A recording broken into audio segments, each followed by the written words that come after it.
Bienvenidos a sesión 6 de Isaías. Esta noche vamos a estudiar lección 18, el juicio del Señor, Isaías 24, lección 29, el triunfo del Señor, Isaías 25 y 26, lección 20, el renuevo de la viña de Dios, Isaías 27 y 21, ay de Samaria y Jerusalén, Isaías 28. Ok, vamos a empezar con lección 18, el juicio del Señor, texto Isaías 24. La descripción aquí no trata del destino específico de una nación o período. Expresa una generación de cómo Dios trata con el mundo pecador. El Señor devasta la tierra. Se acercan cambios que despoblarán del mundo. Los límites serán confundidos y la gente se dispersará. Ninguna clase de persona quedará extinta. Todos serán igualmente afectados. La tierra será despoblada y la certeza está fijada porque Dios lo ha decretado. ¿Por qué? El pueblo del mundo se marchita por causa de sus pecados. Se presentan tres acusaciones. Uno, han traspasado los límites de las leyes de Dios. Dos, han alterado los estatutos. Tres, han quebrantado el pacto eterno. Como resultado, una maldición barre el mundo porque son culpables. Cuando todo haya terminado, pocos quedarán con vida. La oscuridad del mundo. Isaías 24, 7 a 23. Las viñas se marchitan. Los cosechos que normalmente son ocasiones de alegría ya no lo son. La risa se convierte en suspiros. Las fiestas y bodas se detienen. Algunos aún beben, pero sin canto ni celebración, y la cerveza sabe amarga. La ciudad de confusión representa a todas las ciudades de la tierra. Ya no está llena de propósito. La ciudad está decayendo. Las casas se están capeando. La gente protesta por la falta de vino y su mala calidad. No hay alegría. La ciudad está desolada y las puertas están en ruinas. No hay seguridad en la ciudad.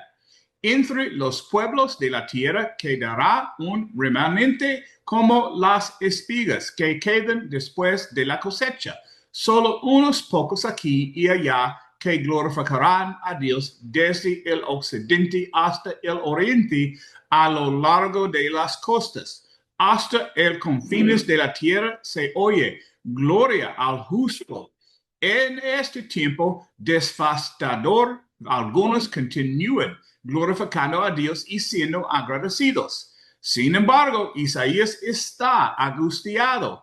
Otros se alegran, pero él no puede. Los justos son una minoría y están en peligro. Todavía existen traición, terror y trampas para todos. Si intentas escapar, serás atrapado. La tierra está quebrantada, descrita de manera similar a lo que ocurrió durante el diluvio. A causa del pecado, la tierra se tambalea y está a punto de caer. La sociedad es inestable. Cuando caiga, no volverá a levantarse. Dios castigará a los que están en autoridad. Las fuerzas espirituales y gobernantes humanos serán echados en prisión. Dios reinará y su gloria estará delante de sus ancianos. Su gloria eclipsará la luna y el sol, dejándolos avergonzados. Y ahora es tiempo para discusión y preguntas. Yo voy a pasar a hermano Luis. Ok, tú tienes el piso. Buenas tardes, hermano. Miren, fíjense bien, ahora mismo estábamos discutiendo la justicia de Dios. Ahora, Isaías 24 nos dice que el juicio de Dios es imparcial. a todos los pueblos y naciones por igual. Ahora, fíjense, estábamos viendo sobre los imperios que han reinado la tierra desde hace muchos años, y es lo que los ha caracterizado en su caída, les ha caracterizado el desmembramiento moral de cada imperio. En la medida en que ellos más bien ofenden a Dios con su comportamiento, en la medida en que ellos van disfrutando del pecado, en la medida que ellos se van alejando del camino de Dios, en esa medida Dios los va desplazando y los elimina. Hay una parte cuando usted dice que Dios va a castigar a los que tengan autoridad, tanto las fuerzas espirituales serán echados en prisión. Dios reinará y su gloria estará delante de los infiernos. Bueno, nosotros es el momento de entender que el único juez que hay es bueno es el Señor. Cuando el joven rico se acerca a Jesús y le pregunta, maestro bueno, ¿qué debo hacer? Y él le dijo, ¿por qué me llamas bueno? No hay nadie bueno, solo Dios. Aún así el Señor en su justicia es imparcial. Hay una parte cuando David comete el pecado y viene el profeta y le dice, tú eres el tal, ahora escoge. Y David le dijo, prefiero estar en la mano de Dios que en la mano de los hombres, porque que Dios se compadecerá de ti. Dios se compadece de los que aman, pero es un Dios de justicia. Su carácter y sentido de justicia, bueno, su carácter divino, el sentido de justicia es único. Él fue quien creó en nosotros el sistema moral para que nosotros podamos vivir como nación. Ahora, las consecuencias del pecado, en los versículos 5 y 6 se acusa al pueblo de quebrantar las leyes de Dios, alterando estatutos y violando su pacto. Miren, hermanos, yo recuerdo como el año pasado, cuando Joe Biden iba a la conferencia de G7, de los grandes 7, como esta señora, Kamala Harris, se quedó en la Casa Blanca y empezó a recibir a esta gente extraña, que es un hombre con barba, vestido y tenis, y entonces lo publicaba como una cosa grande. Era una cosa deprimente, era algo deprimente. El pueblo que no alaba a Dios, el pueblo que no adora a Dios, el pueblo que se aparta de Dios, tiene que perecer, porque ese es el castigo divino. Y no está conmigo, que conmigo lo recoge, como dice hombre, que conmigo lo recoge de palabra. Entonces, esa es la diferencia. Ahora, ¿por qué tenemos que ver hoy en día eso? Estábamos discutiendo los imperios que habían pasado. Todos los imperios no fueron eternos, a pesar de lo poderosos que fueron. ¿Cómo fueron estos imperios? Temporales. ¿Cuándo decayeron? Cuando empezaron a y con el carro ofendiendo las reglas. Eso es todo. Ahora, estamos viendo como en una época imperio de dos países, el imperio que, por cierto, renunció un poco. Y ahora está por la decadencia moral de América. Es una decadencia. La rechazo de rechazo y es la expectación del Señor. Y el próximo imperio, aparentemente que viene, es el imperio ruso-chino.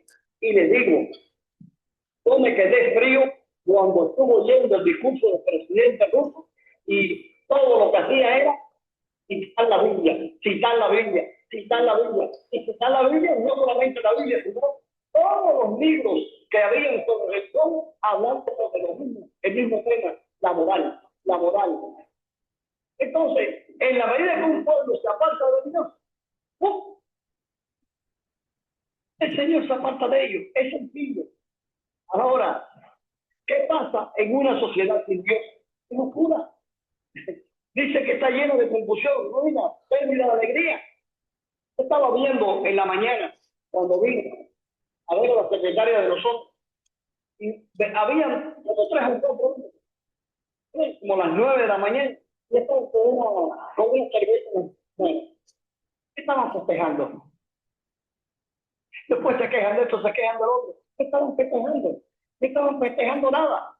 Simplemente estaban tan inmersos en su amargura, tan deprimidos, que lo único que los saca es una inyección aquí, donde aquí es para unidad. Como dice el proverbio, dar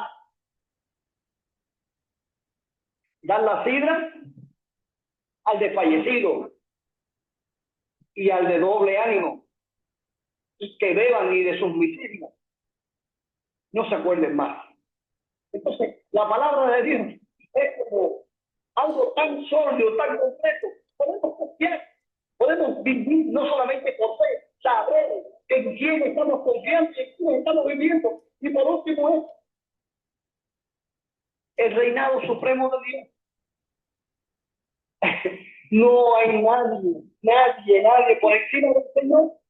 Nadie. Entonces nosotros respetamos y estos y aquellos. No hay nadie. Y los gobernantes, pues yo soy perfecto. Ahora, ¿quién quita y pone gobernantes? ¿Qué nos toca a nosotros? Orar. ¿Por qué? Porque en sintonía, en razón, para que nos vaya bien a nosotros. No nos queda mal. Porque inclusive la palabra te dice, no hablen mal del rey ni en los oscuro de tu recámara.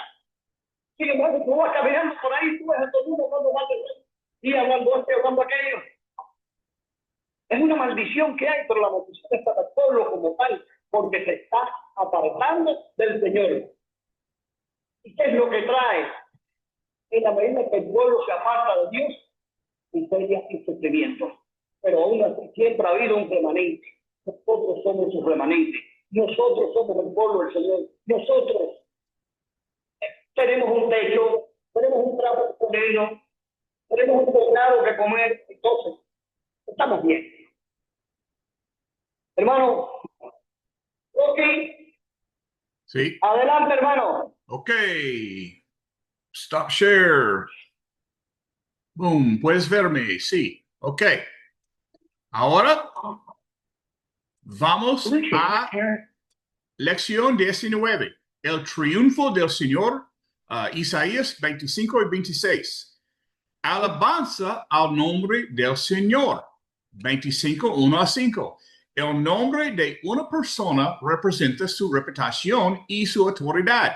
Isaías alaba el nombre de Dios y enumera las razones. Los milagros de Dios muestran su poder, su capacidad para formular planes desde tiempos antiguos y llevarlos a cabo con perfecta precisión. Su poder para derribar una ciudad capital de tal manera que nunca sea reconstruida. Aún las naciones fuertes y despiadadas respetan su poder, su cuidado por los menos afortunados y su habilidad para humillar a los crueles. Alabanza por el banquete de Dios preparado. Isaías 25, 6 a 9. Dios preparará un banquete abundante para todos los pueblos en el monte Sion. El banquete no es físico, sino espiritual, un festín de las enseñanzas de Dios traídas al mundo por medio de Jesús. Él quitará el velo que se cegaba a personas. La muerte será vencida. Dios consolará a todos los pueblos y quitará a la afrenta de su pueblo. El pueblo alabará el Dios por quien habían esperado para ser salvos. Se alegrarán en la salvación que Él les ha dado. Dios humilla el enemigo. Isaías 25, 10 a 12. Moab ha sido por mucho tiempo enemigo de Israel, por lo que se utiliza a Moab como representación de los enemigos del pueblo de Dios.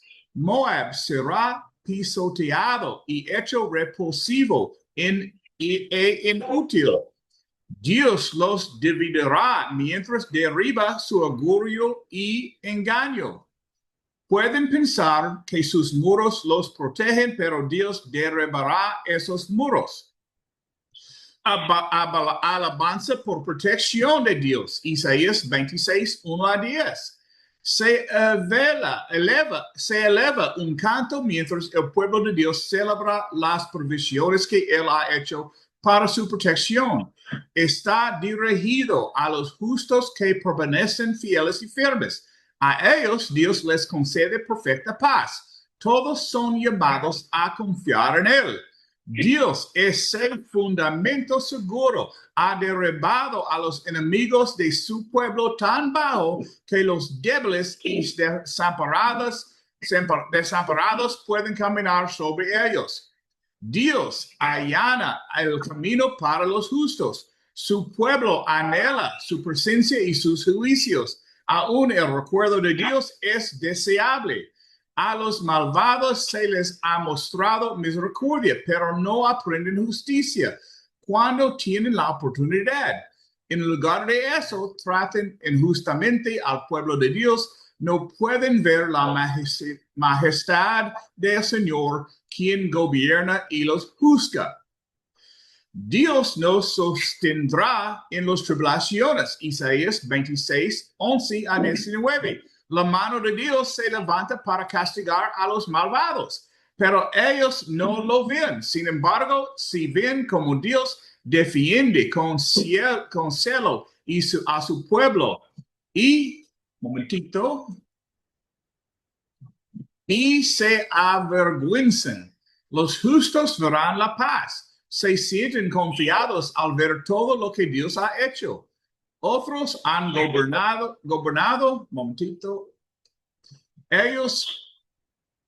otros han gobernado sobre el pueblo de Dios, pero solo Él es reconocido como la verdadera autoridad. Los gobernantes del mundo no se pueden comparar con Dios. Ellos están muertos, pero Dios es eterno. No volverán a este mundo, pues han enfrentado el castigo divino. Un momentito. Dios ha hecho crecer a su nación y como resultado su nombre es glorificado. En tiempos de angustia, las personas claman a Dios. Aunque sea una oración susurrada, Dios disciplina a su pueblo para su bien. Los justos son como una mujer encinta que clama a Dios en su dolor. Parece que no pueden lograr un cambio. Todo lo que produces es viento.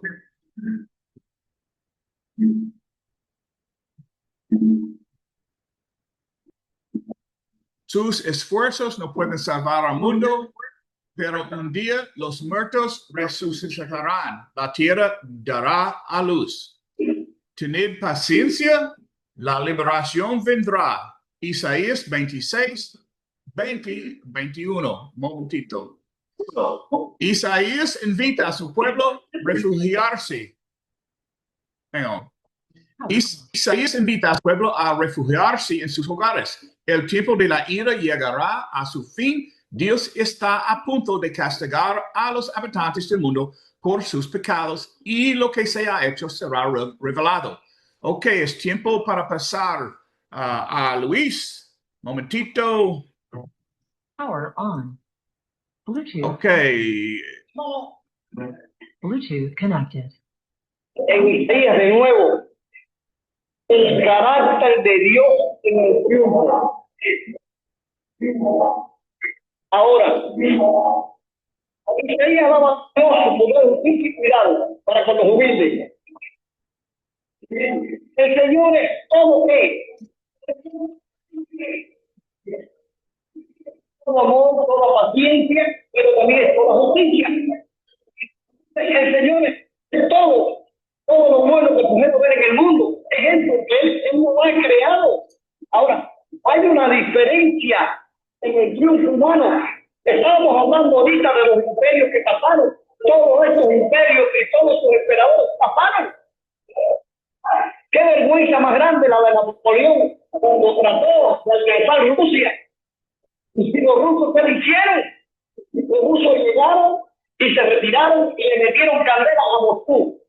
Cuando en Cuba, Carlos Manuel de Céspedes, que quemó Bayamo, estaba copiando a los rusos. Lo estaba copiando. Y entonces dejaron que avanzaran. Y en la medida que las tropas francesas avanzaron, ¿qué pasó? Al final se los comieron. Pero también Napoleón representaba en un principio algo digno. Al final es una persona corrupta. ¿Por qué queda preso? En una isla, queda preso, porque Dios avergüenza a los gobernantes de su propio ego. Napoleón era tan egocéntrico que todas las cosas de él se ponen la mano en el pecho como para que vea que su corazón era más grande que el de los demás. Pero tengo una chispita, cuando él muere en la isla, lo que encontraron era el cadáver de una persona que estaba muriendo porque murió desde el momento en punto que pusieron allí.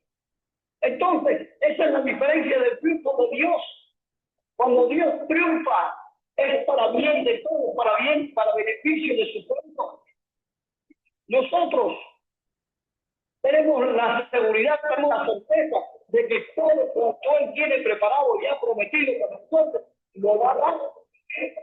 Si todos se miran a sí mismos y miran y dicen, yo nací en una casita de piso de tierra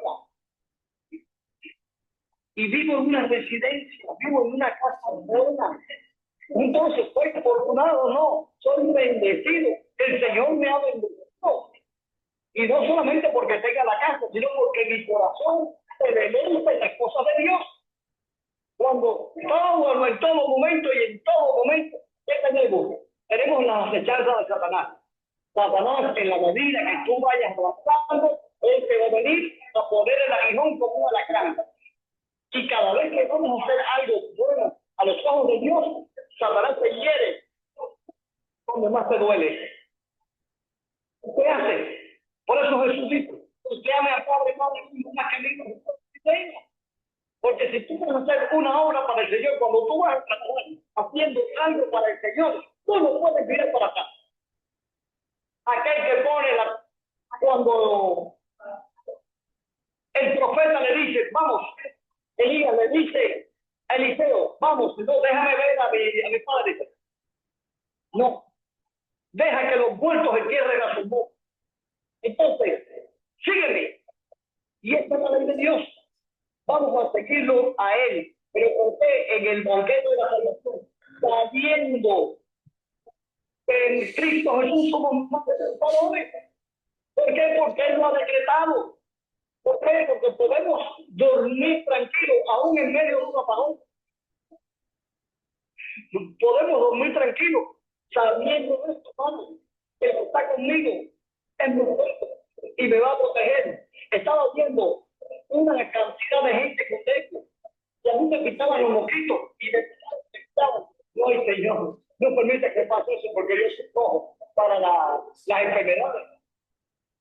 Y sin embargo el Señor me protege, me dio un poco de pomada china y aleluya, gloria a Dios. Entonces, podemos aprender sobre la humildad y la dependencia de Dios a partir de aquella de Moab.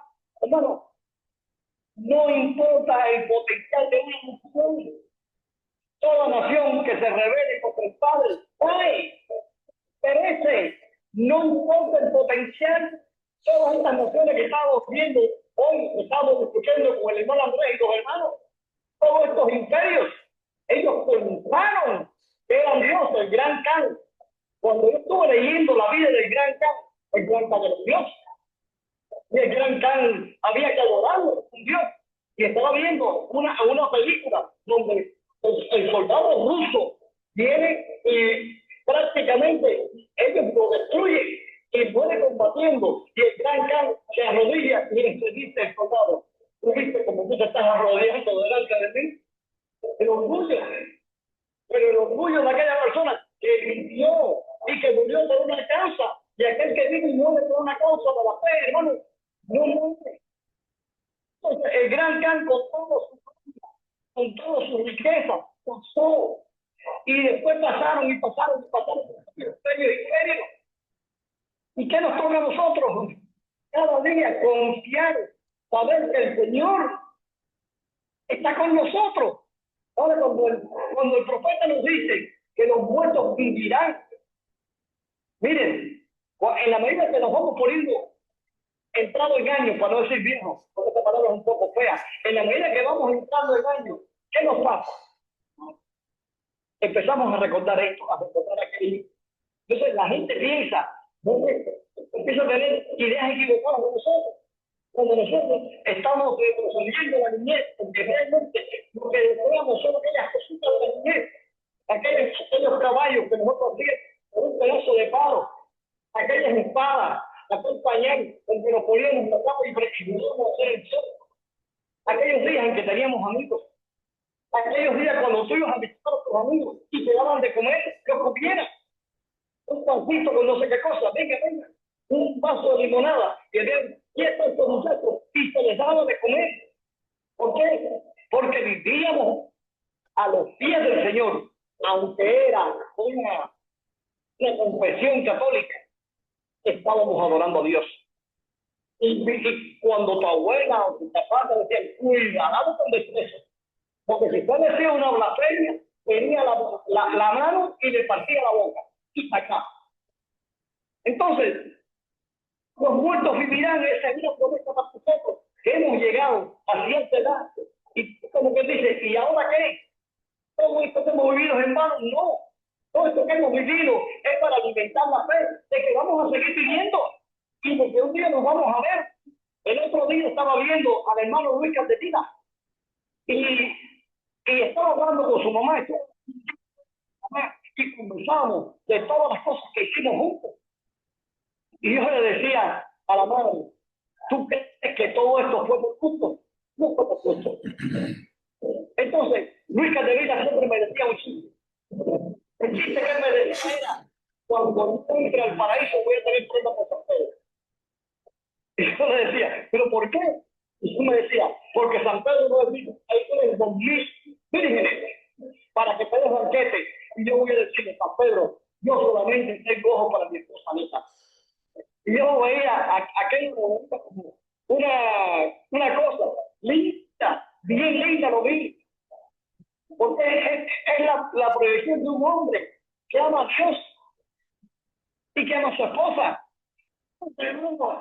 La resurrección final es el regalo del Señor para cada uno de nosotros. Por eso no nos empeñemos, porque un día vamos a estar todos juntos. Aunque sea un poco de gente fea y un poco de mujeres bonitas, pero vamos a estar todos juntos. Ok, ahí vamos. Ok. Batter up. Ok. Lección 20. La restauración de la viña de Dios. Texto es Isaías capítulo 27. El castigo del Leviatán. 27:1. La nación que causa la destrucción de Israel y de otras naciones será a su vez castigada por Dios. Aunque sea una nación fuerte y poderosa, Dios la destruirá. Dios comparará a esa nación con un leviatán, que también se describe en Job 41 y en otros pasajes. La descripción concuerda con lo que hoy llamaríamos un dinosaurio. Lo sugiere que tales criaturas aún existían en tiempos de Isaías. El Leviatán puede no representar una sola nación o imperio, sino una generación de todas las fuerzas mundiales que se oponen a Dios. El cuidado de Dios por su viña, Isaías 27, 2-6. Dios describe el ciudadano que da a su viña. Él la riega, la protege y quita de ella los espinos y las zarzas. La viña depende completamente de su cuidador y, por tanto, debe estar en paz con él. Israel era la viña de Dios y tenía el potencial de florecer hasta llenar toda la tierra. Sin embargo, lo que comenzó como la nación de Israel es reemplazado por la iglesia de Jesús, que cumplirá la misión que Israel no logró realizar. La disciplina de Dios por los pecados de Israel, Isaías 27, 7 a 11. Sabemos por las escrituras que Israel pecó y se rebeló contra Dios. Dios los golpea como el rayo. El pueblo es destruido y los sobrevivientes son llevados al exilio. Este es el precio que Dios exige antes de perdonar su pecado. Él hace esto para eliminar la idolatría entre el pueblo. Como resultado, lo que queda está desolado y quebrantado. Israel no demostró la capacidad de discernir entre el bien y el mal. Por lo tanto, Dios no mostrará compasión cuando los castigue. El regreso del pueblo, Isaías 27, 12 a 13. Después del castigo, Dios reunirá gradualmente a Israel y el culto a Dios será restaurado. Ok, es tiempo para pasar a usted, Luis, un momentito. Necesito compartir tu pantalla. Power on. Bluetooth pairing. Bluetooth connected. Con las garras de hierro, era algo. Unos dicen que era como el dragón chino, pero realmente el profeta nos está describiendo algo monstruoso que el Señor, independientemente de lo monstruoso que pueda ser una nación, de lo poderosa que parezca una nación, delante de Dios es nada. Todos un día dice que delante del Señor, toda rodilla se doblegará. Entonces, ¿por qué yo voy a preocuparme ahora si fulano mengano están cometiendo errores? Yo debo orar para que ellos entren en sentido, pero les voy a decir, todo poder que se levante en contra del pueblo de Dios perecerá. ¿De qué le vale su fuerza y su poder si no tienen el respaldo divino? De nada. Yo recuerdo cuando la crisis del 61, la Unión Soviética entró en Cuba. Entonces vinieron los americanos, le hicieron un rodeo naval, un rodeo verdadero naval, y intercambiaron palabras entre ellos. Nikita Khrushchev le dijo a Kennedy, tú eres un tigre de papel. ¿Y Kennedy qué fue lo que le dijo? Con colmillos nucleares. Ahora mismo viene Donald Trump parafraseando, quiere llamar a los rusos lo que los rusos lo llamaron un día él. Y en ese momento todo el mundo pensó, se acabó. Y cada vez que vemos una crisis, se acabó. No, hermano, el día final no está en las manos del hombre. Hay una historia de un ruso que estaba controlando todo el equipamiento y el equipamiento ahí vienen tantos cohetes. Cuando va a llamar a la comandancia, nadie le responde, no tiene comunicación, vienen los cohetes. ¿Qué le tocaba hacer? Oprimir el botón y disparar para atrás. Pero aquel hombre dijo, no, esto tiene que ser un error. Era un error. Y gracias a Dios, porque ese hombre actuó con justicia, con talento, y pudo preservar la especie humana. ¿Qué nos dice? Que Dios se vale de todo. Se vale del juicio de una sola persona. Usted no sabe si el Señor se va a valer del juicio suyo, de lo que usted piensa, de lo que usted representa. Porque nosotros, como pueblo suyo, estamos protegidos. Y sí estamos protegidos, hermano. Ahora, El Señor viene y nos dice que Dios cuida amorosamente su vida.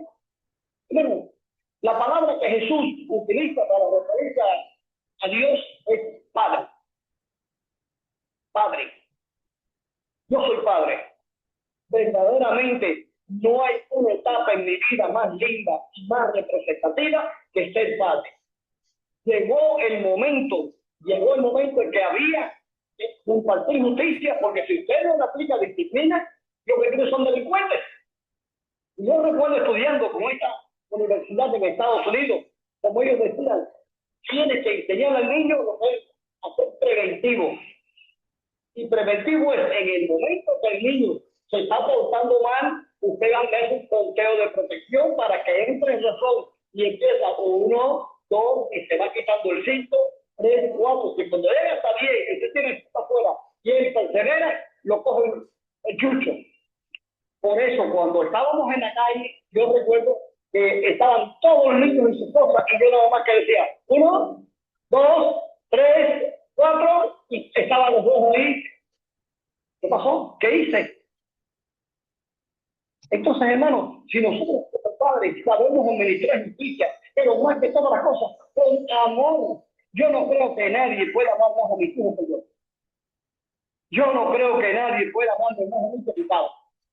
¿Está entendiendo? Entonces, para él es difícil aplicar disciplina y restauración, es muy, muy difícil. Yo estaba hablando con un hijo mío y estábamos conversando y me dice, no, porque la santería es igual que el cachuna, que estos televangelistas. Y yo, no. El hecho de que estos televangelistas se aprovechen también es pecado, pero la santería es algo que Dios aborrece. Y triste es ser aborrecido por el Señor. Hay de aquellos que piensan que practicando la santería le va a ir muy bien. Hay de aquellos que invocan el espíritu de los muertos. ¡Ucha! Horrible. Horrible cosas caen en manos de Dios vivo. Porque de la misma forma que Dios es Padre, Dios también es Rey. Y Dios también es Juez. Y nos va a juzgar. Por eso, no hay nada más sencillo y más hermoso que seguir sus mandamientos. No somos perfectos. Si alguno de nosotros dice que somos perfectos, estamos en pecado, somos mentirosos. Dice y la verdad no está en nosotros. Todos los días de una forma u otra pecamos. Pero al final de la jornada sabemos que mi Padre me va a recibir. Porque mi Padre me está enseñando la dirección del camino. Ahora, la corrección es dolorosa.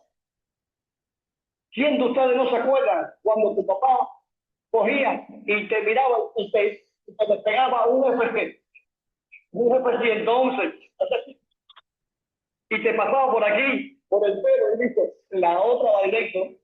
Y usted cogía y lo que te pasaba era un F-111 que te pasaba por el pelo y usted se erizaba. Ahora, sin embargo, ¿cuántos padres hay que no pueden pegar a los niños? Porque no pueden. A los niños que se les pega porque son malos, porque aquí para allá. Óigame, ¿cuántos policías había antes en tu pueblo? Un solo policía en el barrio. Ahora en mi barrio, en el condado, hay como 5 unidades de policía. Y sí, no pueden quitar la corriente. Entonces, ¿qué es lo que pasa? ¿Qué es lo que falta? Falta de corrección, falta de paternidad, falta de compromiso con el Padre. Y miren lo que estamos hablando, el juicio de Dios para destruir la idolatría. Es fácil adorar un ídolo. Es fácil. Esta virgen vino aquí y cayó en la bahía de Nipe. Es una manera especial que tiene los colores y bla, bla, bla, bla. Es un pedacito de madera pintado. Sin embargo, hay miles y miles de ciudadanos que vienen y se rinden a sus pies y después quieren ver la bendición de Dios, quieren ver a Dios. No pueden. Porque una de las cosas que Dios más aborrece es la idolatría. Porque la idolatría es cuando nosotros le negamos a él su paternidad. Si yo dijera ahora que yo no soy hijo de mi padre, y en lugar de Pedraza, o García, o lo que sea, era una ofensa para mi Padre. Cada vez que nosotros nos dirigimos a los ídolos, cada vez que nosotros vemos al pueblo sometido a la idolatría, están negando la paternidad del Padre. Entonces, ¿cómo el Padre puede cuidar de alguien que no le pertenece? Imposible, ¿no? Imposible. Ahora, sin embargo, siempre tenemos la promesa del retorno. Siempre, siempre, siempre hay una promesa divina para cada uno de nosotros. La fe que vivamos, la vida como la vivamos, siempre, siempre, siempre tiene un resultado, tiene una promesa, tiene un premio. ¿Quién de ustedes se acuerda como padre de cuando los niños hacían la tarea que ellos hacían para verlo? Hacíamos esto. Yo recuerdo, mi hijo, el mayor, como él estaba en el equipo de taekwondo de la escuela y era muy popular, cuando pasaba algo en un aula, él venía y la directora lo cogía, ¡pum!, y lo ponía enfrente de esa aula que estaban rebeldes, porque ni al maestro obedecía. Entonces el maestro escribía en la pizarra las cosas que había que hacer y él viene y se para frente al aula, usando su popularidad. Y viene y le dice: el que me haga la tarea, esta se gana un chicle. Y el que me haga la tarea y se porte bien, un chicle y un chupa chupa.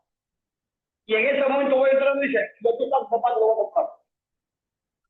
Entonces, sí, no, pero ahí está, y aquí está mi papá. La confianza que él tenía en su padre es la misma confianza que yo tengo en mi padre. Y es la confianza que tenemos nosotros, que a pesar de los tiempos difíciles que estamos viviendo, como le hablamos a la hermana, son cosas de Dios. La idolatría tiene que tener un castigo. Punto. Y más triste es ver cómo están corrompiendo los Estados Unidos con las tonterías. Ahora prohibieron el sacrificio de los gallos, prohibieron el sacrificio de los chivos, prohibieron que no, es libertad de religión, no es libertad de religión.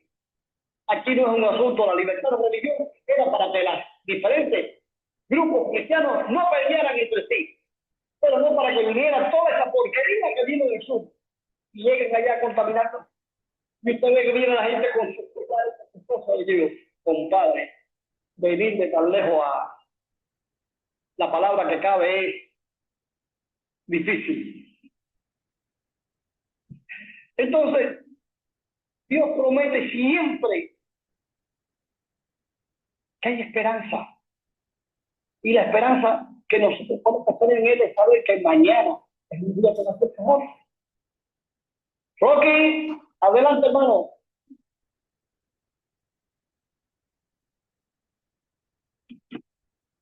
Ok. Mundito.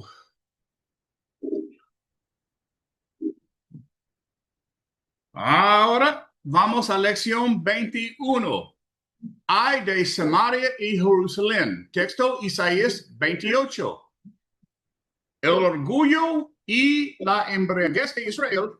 Isaías 28, 1 a 6. Se pronuncia un ay sobre la corona orgullosa de los borrachos de Efraín. El reino del norte, Israel, se enorgullecía de su capital, Samaria. El pueblo es llamado borracho, probablemente en sentido literal y figurado. La nación estaba tableándose como un ebrio hacia una gran caída. Israel alguna vez prosperó, pero ahora está decayendo. El Señor ha preparado una tormenta destructora, los asirios, para traer ruina sobre Israel. Golpeará como una inundación abrumadora. Samaria será tratada como una corona olvidada, tirada en el lodo y pisoteada. Será consumida rápidamente como el primer higo maduro del verano. En contraste, Dios será una corona gloriosa para los pocos que permanezcan fieles de su pueblo. Él ayudará a los jueces a ser justos y los soldados a ser fuertes. Judá es igualmente culpable. Isaías 28, 7 y 8. La frase y también estos se refiere a Judá, aunque sobrevivieron a la destrucción de Israel. También son culpables de embriaguez, especialmente aquellos que deberían haber guiado al pueblo, los sacerdotes y los profetas. La embriaguez parece haber sido un problema común en ese tiempo. Los sacerdotes tenían estrictamente prohibido beber mientras servían. A diferencia de Isaías 28:6, ellos no podían discernir ni juzgar correctamente. El resultado era repugnante. ¿A quién cree Dios que está enseñando? Isaías 28, 9 a 13.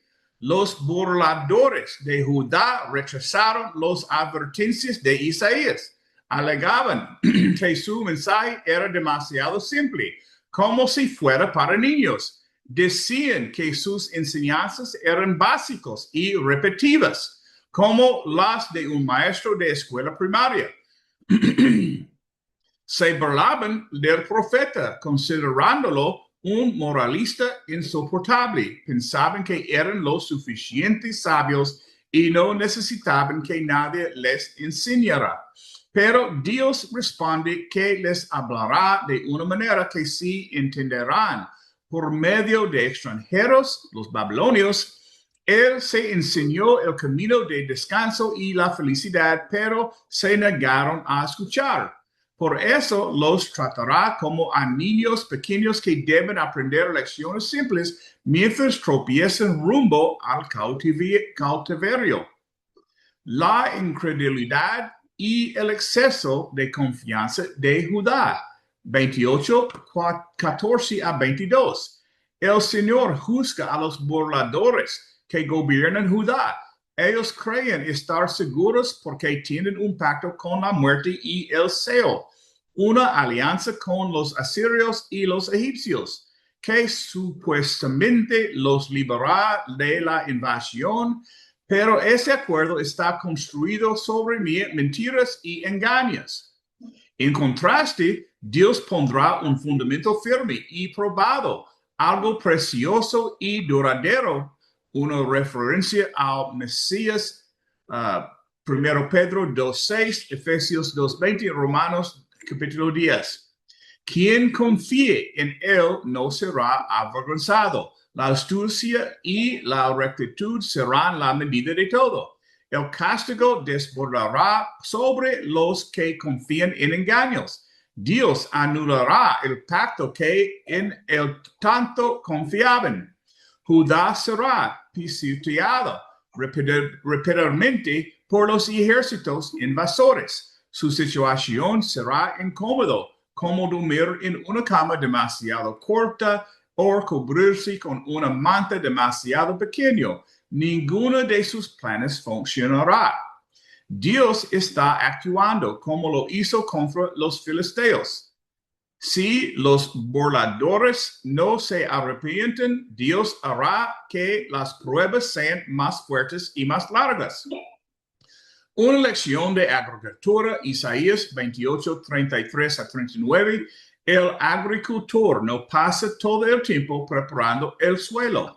Luego llega el momento de nivelar la tierra y sembrar. Cada tipo de semilla debe plantarse correctamente en el lugar donde producirá mejor, conforme a la instrucción de Dios. Durante la cosecha, cada cultivo debe ser tratado de manera distinta para aprovecharlo. Incluso la trilla de trigo no puede hacerse sin medida o el grano se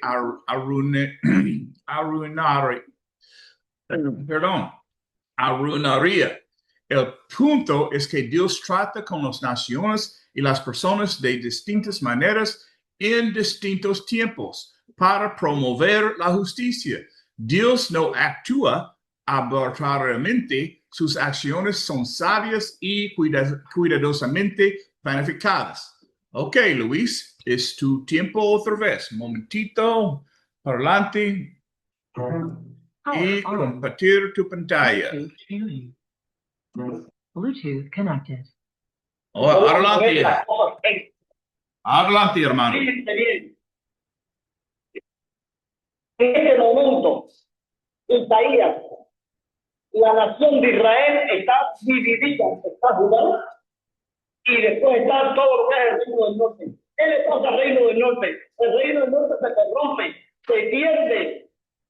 Ahora, cuando es que el Estado actual de Israel se reúne, no fue por un plan de Dios, no fue por un plan perfecto, fue porque Inglaterra en el año 54 o 45 viene y dice, ok, vamos a traer a estos judíos de aquí y vamos a ponerlos aquí, vamos a mover a estos palestinos, vamos a hacerle unas casitas para que se sientan felices. ¿Y de dónde fueron esta gente que trajeron? Lo trajeron de los países del este, de Polonia, de Ucrania y de Rusia. Descendientes de los israelitas, pero no eran hebreos puros. Entonces, estos no hebreos puros son los que conforman la nación que hoy se quieren presentar como hebreos puros. No lo son. De hecho, Netanyahu es ruso. Es ruso. Y él, con toda su maldad, ¿qué está haciendo? Ustedes saben por qué se provocó esta guerra. Hace 3 años había un festival. El festival se lo pusieron, ahí está Gaza, está el muro, y al lado del muro pusieron el festival. ¿Saben ustedes de qué era el festival? LGBT. Pero no solamente era LGBT, era también unas estatuas, unos budas. Caramba, estamos viendo que Dios aborrece la idolatría por sobre todas las cosas. Y le ponen a un Buda ahí, y están ahí, vean los documentales, búsquenlo para que lo vean. Entonces salió la gente de Hamas como un problema, como un precepto de moral. Y vinieron unos parapentos, fusilaron, mataron, acabaron. No digo que esté correcto o no, pero sí le digo que todo pecado tiene consecuencias. Entonces, ¿qué pasó? Ahora, este hombre agarra este problemita y dice, bueno, son hebreos. Ahora son hebreos. Antes no eran hebreos. Los que estaban ahí. De que no son hebreos. Porque había gente de muchos países, de muchas naciones, supuestamente descendientes de los hebreos. En Santayana hay un cementerio que le llaman el cementerio de los sirios. No es de los sirios, es un cementerio hebreo. Habían pequeñas comunidades hebreas. Yo conocía a un señor de él. Él nunca se casó porque nunca encontró a una mujer hebrea. Y él te decía, yo no puedo casarme si no es con una mujer de mi sangre. No puedo contaminar mi raza. Eso es un precepto hebreo. Sin embargo, ninguno de esta gente tiene ese precepto. Toda esta gente que fueron atacados por Hamas aquel día, ¿qué fueron? Estaban haciendo barbaridades allí. Esa fiesta del Festival de la Carne, eso era por aquí, por allá, y no voy a decir, no voy a especificar, pero fue terrible. Tampoco voy a justificar la actuación de Hamas, pero sí digo que Dios aborrece la idolatría, Dios aborrece la homosexualidad. Entonces, ahora viene este hombre Netanyahu, ruso, descendiente, y los agarra, no, hay que castigarle, y lleva 3 años matando palestinos. Entonces, ustedes vienen a ver, es el Estado de Israel actualmente el pueblo de Dios, o somos nosotros. Si yo digo, como dicen los cristianos, Israel es el pueblo de Dios, entonces, ¿qué soy yo? ¿Me estoy negando? Me estoy negando. En vano murió Jesús. Aquellos que se justifican en sus raíces y en su sangre, entonces en vano murió Jesús. Están haciendo vana el sacrificio de Jesús. Ahora, hermano, la corrupción del liderazgo espiritual. Estamos hablando de la borrachera, del licor. Es lo más fácil. Es lo más fácil cuando hay situaciones difíciles. Es lo más fácil. Toma un trancazo de esto, de aquello. Ya, te aniquilaste, dejaste de pensar. Pero el hecho que hayas dejado de pensar no saca el problema. ¿Qué es lo que hace el avestruz cuando se pone un problema grave? Entierra la cabeza en la arena, no ve el problema y se la cuenta. Es lo mismo que pasa con la embriaguez. La persona que se embriaga simplemente se atonta los sentidos y punto. Y el mundo viene y la vida sigue, la vida continúa. Y todo tiene su peligro. Es el peligro de enterrar la cabeza. Es el peligro de la glutonería. Hay algo que los católicos le llaman los 7 pecados capitales. La borrachera es uno de ellos. Todo aquello que afecte tu organismo, que afecte tu cuerpo, es pecado. Todo aquello que afecte tu cuerpo es pecado, porque tu cuerpo es templo del Espíritu Santo. Supuestamente tú tienes que estar en una posición en la que vas a adorar al Rey de Reyes, en la cual eres un sacerdote. Entonces, no puedes darte el lujo de esto y de aquello. Yo recuerdo que cuando llego a mi casa, con mis amigos y mi familia, cuando ellos hacen la fiesta, y me dicen, pero tú no bebes, digo, yo no bebo porque no me gusta, no porque no pueda beber, y cojo y me tomo un poquitico de cerveza para quedar bien con ellos. Pues no me sabe nada, no me sabe nada bien. Ahora, ¿cuál es el problema cuando los líderes espirituales se corrompen? Hermano, que el líder de la manada se corrompe. ¿A dónde va la manada? A lo mismo. Ahora, ¿cuál es la capacidad que tiene que tener el creyente de saber? El creyente tiene que saber a dónde va y de dónde viene.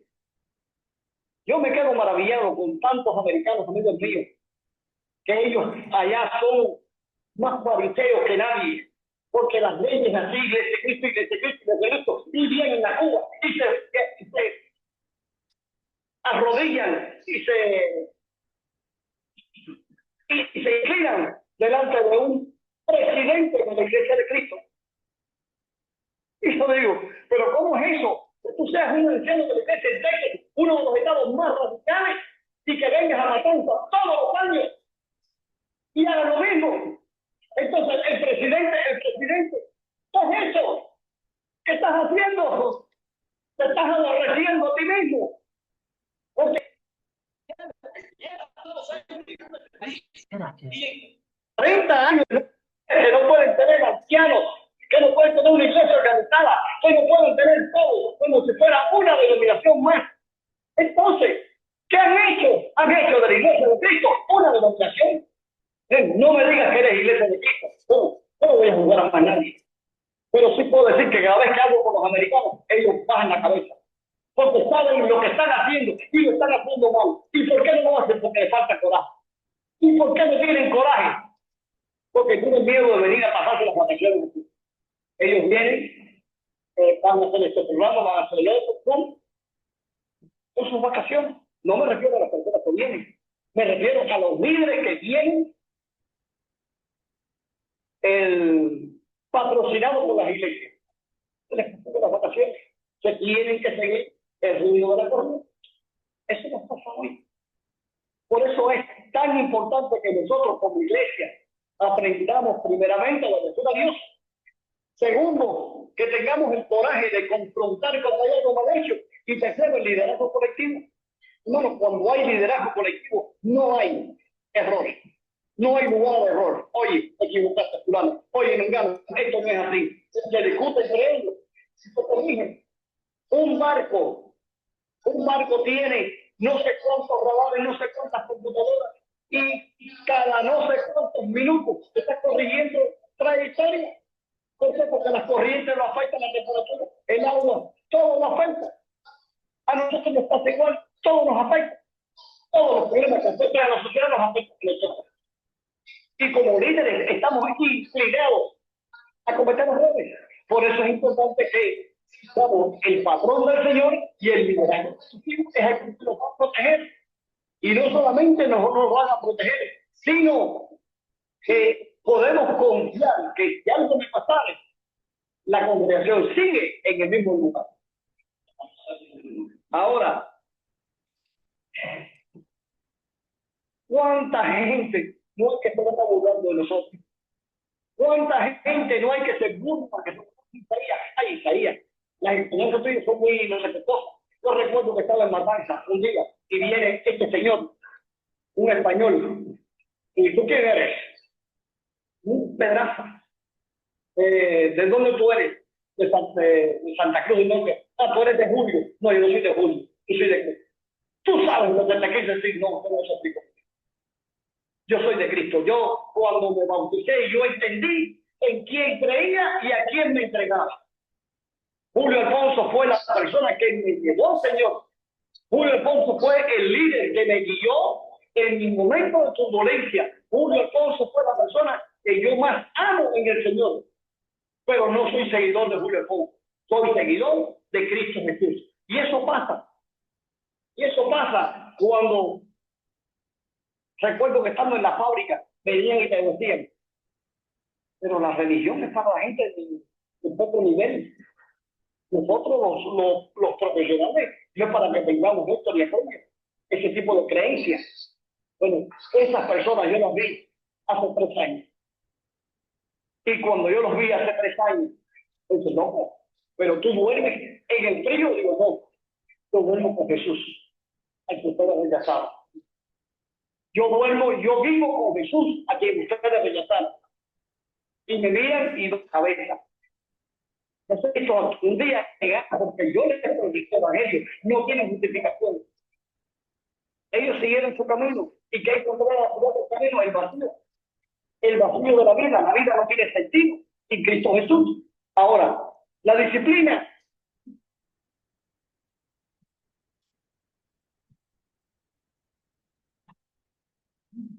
Rocky. Sí. La disciplina cambia el propósito de Dios. Todo lo que Dios hace es para bien y es perfecto. Cuando usted se mire frente al espejo, usted tiene que saber confiadamente en quién ha creído. Usted tiene que saber que el propósito de Dios para su vida se va a cumplir. ¿Quién usted no? Jonás, tenemos el ejemplo de Jonás. No, yo no voy a ir. ¿Y tú qué? Cada uno de nosotros, de una forma u otra, recibimos pataditas en el fondillo. Y para allá. Hay veces que nosotros podemos jugar con una hormiga y le cierro el camino por aquí, le cierro el camino por allá. Y así es como pienso yo, o ejemplifico yo, cómo es el Señor con nosotros. No vayas para acá que te vas a caer, no sigas para que vas a hacer esto. Y a veces nosotros nos empeñamos en hacer cosas que nos pueden causar daño. Entonces, la sabiduría de Dios y el propósito de Dios es única y es grande. Ok. Sí, claro. Adelante, hermano. Adelante. Rolando, ¿estás ahí? ¿Tú puedes orar por nosotros? Sí, vamos. Te pido orar. Ahora, amado, vamos a orar nosotros por este maravilloso tiempo al hermano Rocky, su lección de película de los capítulos correspondientes. También gracias, Padre, por toda la explicación que también nuestro hermano Luis ha compartido con nosotros, apoyando la enseñanza que el hermano Rocky nos ha compartido. Le pedimos, Padre, que podamos ser oidores y hacedores de tu palabra, de Dios. Que pongamos en obra todo lo que hemos aprendido, la lección tan maravillosa, todos los ejemplos del hermano que puso, de manera que podamos crecer y conocer mejor la historia desde los inicios de Dios, en sus efectos, con tu pueblo y con nosotros, como tu pueblo santo. Te rogamos, Padre, que nos lleve ahora de regreso a todos los que están conectados, a los que están visitando este lugar donde nos vivimos, con una sociedad, y que tengamos una tarde noche en bendición. Gracias, Dios, por este tiempo. Bendice tu siervo y permite que podamos ver a todos. Estimado hermano, agradecemos tu presencia y tu bendición en el nombre de Jesús. Amén. Amén.